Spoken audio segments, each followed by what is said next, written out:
बहू ने किया टाइम ट्रैवल। कुछ सास अच्छी होती हैं तो वहीं कुछ सास बुरी, पर बहुएं अक्सर अपनी सास से परेशान ही रहती हैं। यही हाल था दिव्या का।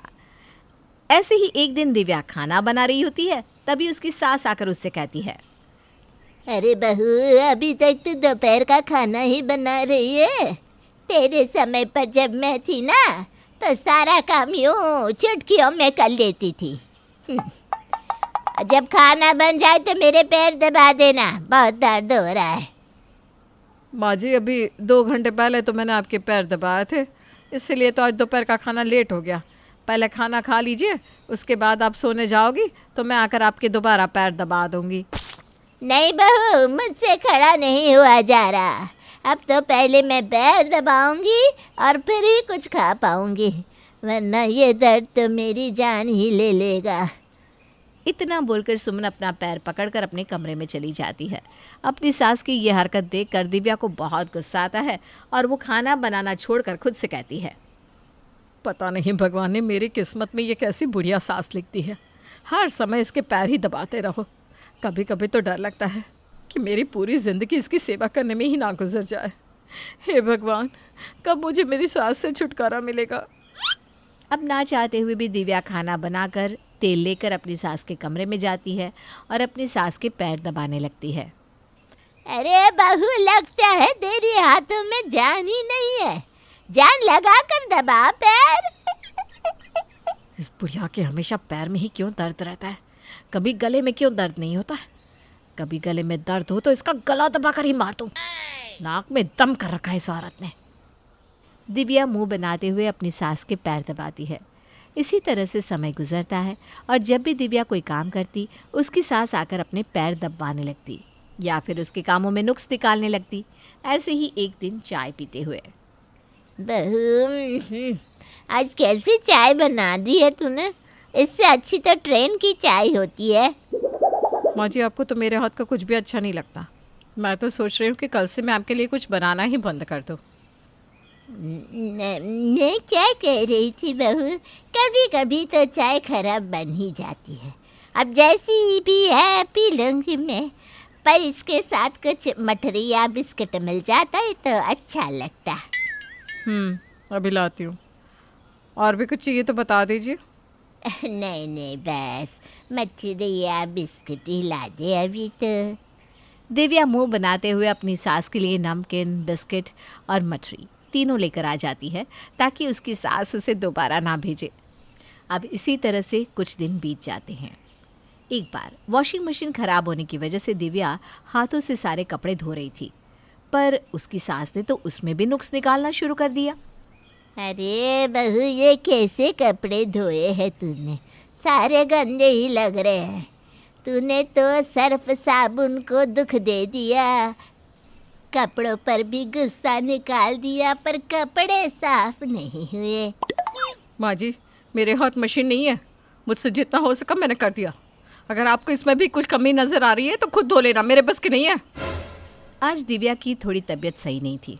उसमें भी जब उसकी सास नुक्स निकालती है तो दिव्या अपने गुस्से पर काबू नहीं कर पाती और अपनी सास पर भड़क पड़ती है।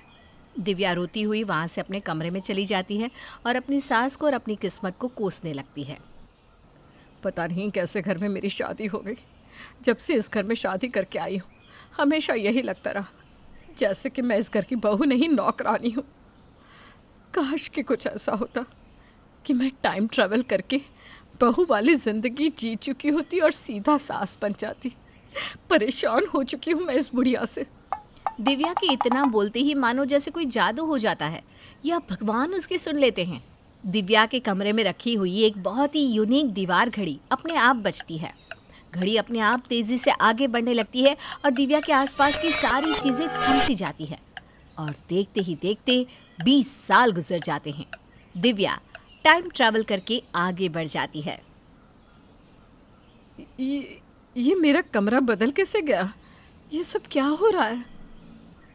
अब दिव्या खुद को शीशे में देखती है। उसकी उम्र भी बढ़ चुकी थी। दिव्या को कुछ समझ में नहीं आ रहा था। अब वो बाहर जाती है जहाँ वो देखती है कि उसकी सास की फ़ोटो पर माला चढ़ी है और उसके घर में उसकी बहू है जो उसे माँ जी कहकर बुला रही है। माँ जी, हो गई आपकी नींद पूरी? चलिए मैं आपके लिए खाना लगा देती हूँ, और अगर आज आपको खाने में कोई कमी लगे ना तो कल से आप अपना खाना खुद बना लेना। ये औरत कौन है मेरे घर में जो मुझे माँ जी कह रही है? कहीं मैं टाइम ट्रैवल करके सच में सास तो नहीं बन गई? और ये सच में मेरी बहू तो नहीं? पर ये सब कैसे हुआ? कैसे? कहीं ये सब उस घड़ी का काम तो नहीं? अब दिव्या पुरानी बातें सोचती है जहाँ वो बैठकर घड़ी के सामने अपनी इच्छा जाहिर कर रही थी, और टाइम ट्रैवल घड़ी उसकी बात सुनकर उसे टाइम ट्रैवल करवाकर उसे उसके फ्यूचर में ले जाता है। ये देखकर दिव्या को बहुत खुशी होती है कि अब वो सास बन चुकी है, पर उसकी खुशी ज़्यादा देर नहीं टिक पाती। माँ जी, आप अभी इतनी बूढ़ी नहीं हुई कि अपना काम खुद ना कर सके। वॉशिंग मशीन खराब है, मेरे बस की नहीं है आपके कपड़े धोना। आप अपने कपड़े खुद धो लेना। बहू, किसी ज़माने में मैं भी सास थी, पर मजाल है कि मैंने अपनी सास से कोई काम करवाया हो। तुझे तो अपनी बहू बनाकर मैंने ज़िंदगी ही ख़राब कर ली। पहले वो मेरी खुसट सास मेरे पल्ले पड़ी, और अब ये बहू। अरे तुझसे अच्छी तो मेरी सास ही थी। भले ही मुझे ताने देती थी, पर जब देखती थी कि बहू बीमार है तो खुद सारे काम करती थी। मेरी प्यारी सासू माँ, तब में और अब में फ़र्क है। और भूलो मत, आपका बेटा अब विदेश में रहता है। बहुत जल्द मैं भी उसके साथ विदेश चली जाऊंगी। फिर आप इतने बड़े घर में अकेली रहेंगी, इसलिए आप अभी से ही आदत डाल लो अपना काम खुद करने की। इतना बोलकर दिशा चली जाती है, और बहुत जल्द कुछ ही दिनों में दिव्या के बहू बेटे उसे अकेले बीमार हालत में छोड़कर विदेश चले जाते हैं, जिसके बाद दिव्या पूरी तरह से अकेली हो जाती है और उसे महसूस होता है कि उसकी सास इस उम्र में कोई नाटक नहीं कर रही थी। उसने सच में कितनी अच्छी सास पाई है। मेरे पति भी विदेश में रहकर नौकरी कर रहे हैं, पर मैंने तो कभी अपनी सास को अकेला नहीं छोड़ा। उनकी बुराई करती रही और वो मुझे परेशान करती रही, पर इस तरह नफ़रत से नहीं जिया। माँ जी, इस उम्र में आकर मुझे पता चल रहा है कि आप कभी नाटक नहीं करती थी। बस मैं ही आपकी बीमारियों को मजाक में लेती रही। दिव्या एक पल भी अकेले नहीं रह पा रही थी, इसलिए दिव्या एक बार फिर से उस यूनिक घड़ी के पास जाती है और कहती है, मुझे सास वाली ज़िंदगी नहीं चाहिए। इस उम्र में बीमारी का घर होता है शरीर, और बहू भी अगर छोड़कर चली जाए तो सास पर क्या बीतती है मुझे अब पता चल रहा है। मैं अपनी सास को कभी कहीं छोड़कर नहीं जाऊंगी। मुझे फिर से मेरी दुनिया में भेज दो। दिव्या के बोलती ही एक बार फिर दिव्या के आसपास की चीज़ें पूरी तरह से थम जाती हैं और सिर्फ घड़ी पीछे की ओर चलती है। इस तरह से दिव्या एक बार फिर टाइम ट्रैवल करके अपनी असली दुनिया में आ जाती है, जहां वो देखती है कि उसकी सास ने घर के सारे काम कर दिए हैं। और जब दिव्या अपनी सास के पास जाती है तो वो दिव्या से कहती हैं, बहू, मेरा इरादा तुझे परेशान करने का नहीं था, पर मैं भी ना अब बूढ़ी हो चुकी हूँ। घर के काम नहीं हो पाते, ऊपर से मैं अब चिड़चिड़ी भी हो रही हूँ। मेरी बात का बुरा मत मानना। देख, मैंने सारे काम कर दिए हैं। आज तुझे परेशान होने की ज़रूरत नहीं है। अपनी सास की ये बात सुनकर दिव्या उसे गले से लगा लेती है और रोने लगती है।